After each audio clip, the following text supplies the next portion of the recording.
প্রিয় বন্ধুগণ, আসসালামু আলাইকুম। সবসময় বলে আসছি, সবসময় বলার চেষ্টা করি, সবসময় প্রতিবাদ করার চেষ্টা করি, করে আসছি, করব ইনশাল্লাহ।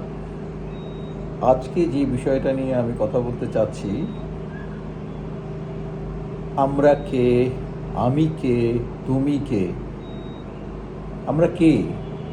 আমরা এদেশের অধিবাসী, আমরা এদেশের নাগরিক, আমরা এদেশের সচেতন নাগরিক, আমরা এই দেশটাকে সুন্দরভাবে গড়তে চাই। এদেশ আমাদের, এদেশকে আমরা উন্নতির সবচেয়ে উচ্চ শিখরে দেখতে চাই। যা আমরা করতে পারি, আমাদের অগ্রজ, আমাদের পূর্বজ যারা আছেন তারা করে গিয়েছেন, এবং আমাদের ভবিষ্যৎ জেনারেশন যারা আছেন তারা করবে। তার প্রমাণ আমরা ইতিমধ্যে দেখেছি। তাদের রক্তদান, তাদের বলিদান, তাদের আত্মত্যাগ। এই আসলে কোন দেশ? এ আমাদের দেশ। শত হাজার ছাত্র জনতার ত্যাগের বিনিময়ে আমরা যে পরিবর্তন চেয়েছি, সেই পরিবর্তনের লক্ষ্যে আমরা কাজ করতে চাই। কিভাবে আমরা কাজ করব? আসলেই কি আমরা পরিবর্তন চাই? আমরা কি পরিবর্তন করতে পেরেছি? আমরা জানি এটা অনেকটা সময় লাগবে, অনেক সময়ের প্রয়োজন। সেই সময়টা তো শুরু করতে হবে। সকল পরিবর্তন একই মুহূর্তে হয়ে যাবে, একই সময়ে হয়ে যাবে, এটা আমরা কেউ চাই না, এটা সম্ভব না। আমরা সুধী সমাজ, শিক্ষিত সমাজ, সবাই আমরা এখন দাবি দাবি দাবি দাবি করে যাচ্ছি। আচ্ছা, আমরা সকল দাবি কি একবারে করতে পারি? কেন আমরা করছি?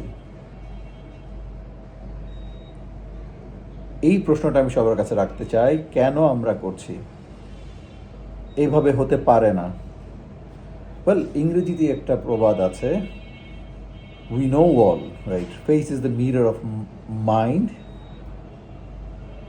তো আমাদের চেহারা যদি আমাদের মনের আয়না হয়, তাহলে আমরা শুরুটা কেন করতে পারছি না? আমাদের দেশের রাস্তাঘাট, আমার মনে হয় কি জানেন, আমরা যখন এই পরিবর্তনের দিক শুরু করলাম নতুন দেশের চিন্তায়, আমার মনে হয়েছিল যে আমি একজন সাধারণ নাগরিক হিসেবে, সাধারণ সচেতন নাগরিক হিসেবে বলবো যে আমাদের রাস্তায় আমরা ট্রাফিক আইন মেনে চলার সংখ্যা বৃদ্ধি পাবে। আমরা সবাই রাস্তায় আইন মেনে গাড়ি চালাবো। তা আমরা করছি না। আমি দেখতে পাচ্ছি প্রতিনিয়ত আমাদের রাস্তার অবস্থা আরও আরও আরও অতিরিক্তভাবে খারাপের দিকে যাচ্ছে। কেন? আমরা পরিবর্তন চাই, আমরা নিজেদেরকে শুধরাতে চাই, আমরা উন্নত হতে চাই, দেশ উন্নত করতে চাই। সেটা এইভাবে দেশ কিভাবে উন্নত হবে যদি আমরা পরিবর্তন না হই, যে যার জায়গা থেকে পরিবর্তন না হই? আমাদের ছাত্ররা, এই বাচ্চা ছাত্ররাগুলো 2018 সালে 2024 সালে দেখিয়ে দিল রাস্তায় কিভাবে আইন মেনে, লেন মেনে গাড়ি চালানো যায়। কিন্তু এখন কি হচ্ছে? যে যার মতো, যে যেখান দিয়ে খুশি সেখান দিয়ে চালাচ্ছে। কেউ আইনের তোয়াক্কা করছে না, কেউ কিছু মানছে না, যে যার মতো করে চালাচ্ছে, যে না মনে হয় এটা সকলের বাবার দেশ। আসলেই কি তাই? আমরা যতক্ষণ নিজে থেকে পরিবর্তন না হব, ততক্ষণ পর্যন্ত এই পরিবর্তন কোনো কিছুই মনে রাখে না, মাইনে রাখে না। এবং সেই পরিবর্তন আমরা কোনো দিন পরিলক্ষিত করতে পারবো না যতক্ষণ পর্যন্ত নিজে থেকে পরিবর্তন না হই।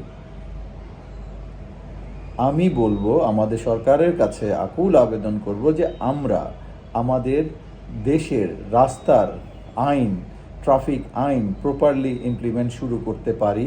এবং এই শুরুটা এখান থেকেই নয় কেন? As I said, face is the mirror of mind. পৃথিবীর কোনো দেশে যখন যায় মানুষ, নতুন শুরু যখন সে রাস্তা দিয়ে চলা শুরু করে, সে রাস্তার আইন শৃঙ্খলা থেকেই মানুষ পরিলক্ষিত করতে পারে সে দেশের সার্বিক আইন প্রণয়নের ব্যবস্থাটা কি আছে, সার্বিক আইন মান্যকরণ, সার্বিক পরিস্থিতি কীরকম, সেটা রাস্তা থেকেই বোঝা যায়। আমাদের দেশের রাস্তা আসলে মানুষ কী ভাববে। এবং এই ছোট্ট জিনিসটাকে আমরা শুরু করতে পারি কিভাবে। আমার ছোট্ট কিছু প্রস্তাবনা আছে। আমাদের বিআরটিএ যেখান থেকে লাইসেন্স দেওয়া হয় সেটাকে সম্পূর্ণভাবে রিফর্ম করতে হবে। রাস্তা যারা গাড়ি চালাবে তাদের প্রপার আইনের আওতায় নিয়ে আসতে হবে। সবাই যদি আইন মেনে গাড়ি চালায়, আমরা যদি আর্মি এলাকায় ক্যান্টনমেন্টের ভেতরে সমস্ত ড্রাইভার সকলভাবে আইন মেনে চলতে, লাইন মেনে গাড়ি চালাতে পারে, তাহলে ক্যান্টনমেন্টের বাইরে নয় কেন? আমরা কি এটা শুরু করতে পারি না? অবশ্যই পারি। আমি আমাদের এই সরকারের, আমাদের এই অতি আকাঙ্ক্ষিত পরিবর্তন নিয়ে আসার যেই আমাদের আকাঙ্ক্ষা, সেই আকাঙ্ক্ষাকে সামনে রেখে আমি এই সরকারের কাছে আকুল আবেদন করব, আমাদের এই পরিবর্তন অত্যন্ত জরুরি। ছোট্ট ছোট্ট ছাত্ররা দেখিয়ে দিয়েছে কিভাবে রাস্তায় আইন মেনে গাড়ি চালানো যায়, কিভাবে ট্রাফিক কন্ট্রোল করা যায়। আমাদের এই পুলিশ এখন দেখছে সেই সব আগের মতো, কোনো পরিবর্তন নেই। পর্যাপ্ত পুলিশ, পর্যাপ্ত ইলেকট্রিক সিগন্যাল আমরা যদি মেনটেন করতে পারি এবং সেই জন্য প্রপার শাস্তির বিধান আমরা যদি করতে পারি, অবশ্যই শৃঙ্খলা ফেরত আসবে। রাস্তার শৃঙ্খলা অতীব জরুরি। রাস্তা শৃঙ্খলা ফিরলে মানুষের যান বাঁচবে, সময় বাঁচবে, তথা জ্বালানি বাঁচবে, কর্মঘণ্টা বাঁচবে এবং তা আমাদের সার্বিক জিডিপিতে যোগ হবে। এই আবেদন করে আমি আজকের